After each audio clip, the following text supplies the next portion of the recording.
Hello, I'm Ann with Clinton Parkway Nursery, and today we're going to talk about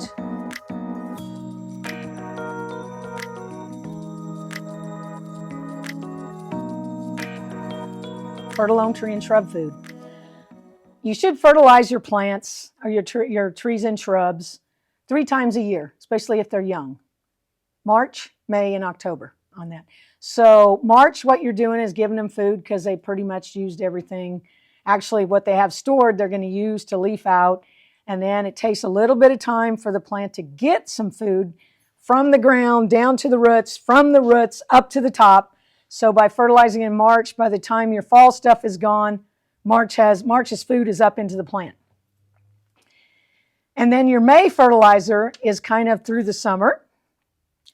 And then your fall, October, you're feeding not to put new growth on because you're doing it late in October, but you're doing it to develop root system and food storage on that. The Fertilome tree and shrub food is super easy to use. You just sprinkle it around the drip line of the tree. The outermost branches, how much you use is based on the size of the tree. It'll tell you on the bag.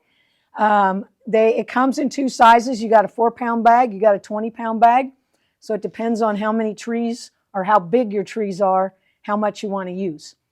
It's designed with a wetting agent so that when you put it on the ground, what happens is it takes a while to be broken down that the plant can take it up. The idea is then it's deeper into the ground, so it's into the plant root zone or the tree root zone, not the turf.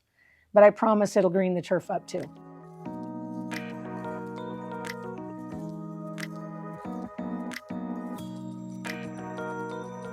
March, May, and October, Fertilome tree and shrub food. Thanks for listening. Stop by and visit us at Clinton Parkway Nursery.